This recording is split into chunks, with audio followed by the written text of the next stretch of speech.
Ghislaine Maxwell, British socialite and former associate of accused sex trafficker Jeffrey Epstein, has been arrested by the FBI overnight.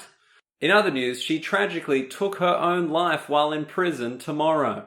Everybody here at In Other News sends our thoughts and prayers to her family around 12 p.m. Greenwich Meridian time. In other news, federal officials are so worried that Jeffrey Epstein's long-time confidant, Ghislaine Maxwell, might try to take her own life in prison that they have removed all clothes and bedsheets from her cell and made her wear paper attire. They have, however, left a single piece of CrossFit equipment just in case she gets bored. More Epstein now, and Fox News has faced criticism for cropping out Donald Trump from a photo of Ghislaine Maxwell and Jeffrey Epstein. The news network have defended the decision, saying they took the photo from the British royal family's collection of people we need to murder to protect our good name. If you squint, you can see Princess Diana mingling in the background. Now, in Ghislaine Maxwell news, life in the Ghislaine, she'll be found dead in time. Ghislaine Maxwell has been said to have a husband by prosecutors during a bail hearing on Tuesday. However, she has refused to identify him.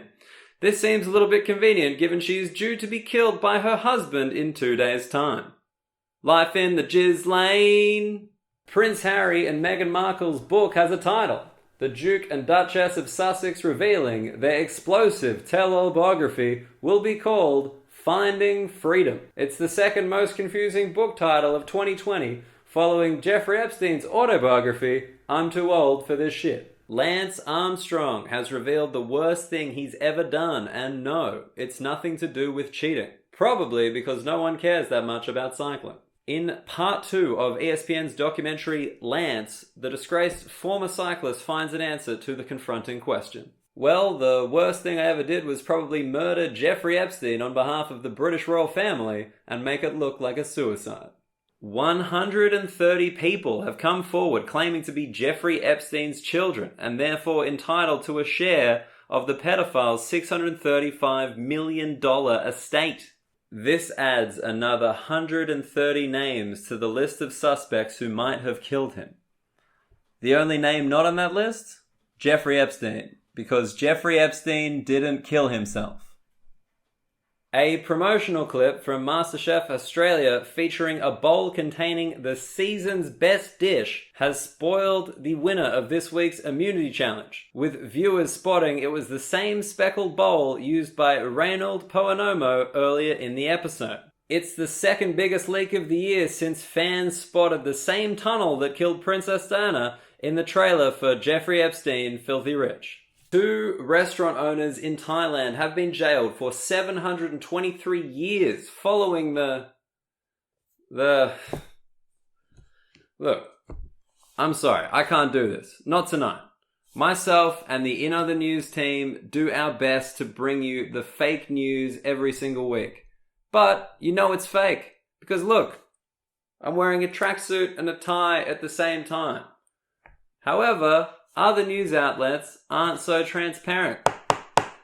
They'll pretend like they're giving you up-to-date, important coverage of the most significant events happening around the world right now.